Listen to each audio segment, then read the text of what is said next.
This happened about 8 years ago. I was 24, fresh out of grad school, and convinced that I needed one big adventure before settling into what I assumed would be a painfully normal life. At the time, I was working as a junior archivist, cataloging old municipal records for a mid-sized city in the Midwest.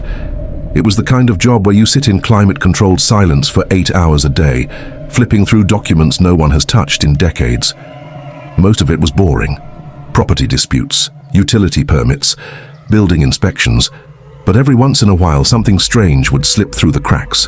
One afternoon, while sorting through a box of decommissioned infrastructure reports from the 1970s, I found repeated references to a place called Black Ridge Pump Station.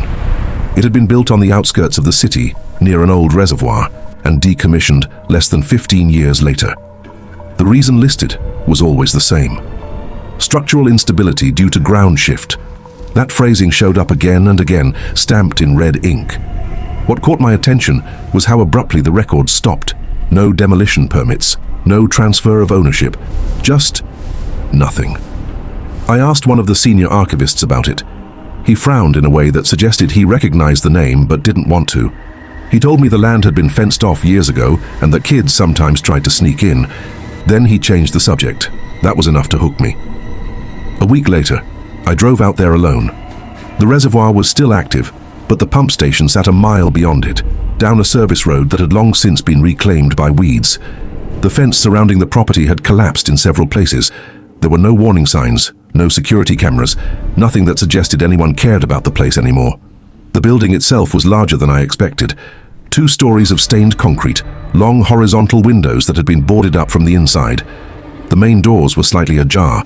I remember hesitating in my car. I wasn't into urban exploration or anything like that, but curiosity has a way of convincing you that you're doing something reasonable.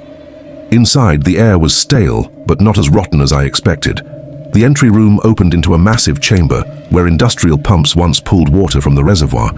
Most of the machinery had been removed, leaving behind only thick pipes that ran into the floor like buried roots. It was quiet, unnaturally quiet. I started taking photos, telling myself it was for documentation, for context, for work, even though I had absolutely no authority to be there. About 15 minutes in, I noticed something odd. The dust on the concrete floor was disturbed, not everywhere, just in a narrow path that ran from the entrance toward a stairwell in the back corner. It wasn't fresh exactly, but it was defined, like someone used that route often enough to keep it clear. I told myself it was probably teenagers. I followed it. The stairwell led down to a lower level that wasn't mentioned in any of the documents I'd catalogued. The air grew colder as I descended. Not slightly colder, noticeably colder. The kind of temperature shift you feel in your teeth. At the bottom was a long corridor lined with metal doors. Most of them were propped open, revealing empty storage rooms. But one door at the far end was closed, and there were scratches on it. Not random scratches. Long vertical grooves clustered around the handle. I wish I could say I turned around right then. Instead, I walked toward it. The path in the dust continued straight to that door. I stopped a few feet away and just listened.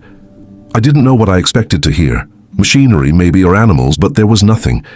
Then, from the other side of the door, I heard a soft, metallic click, like someone testing the handle from inside. I froze. Every rational explanation rushed through my head at once. Squatters, maintenance workers.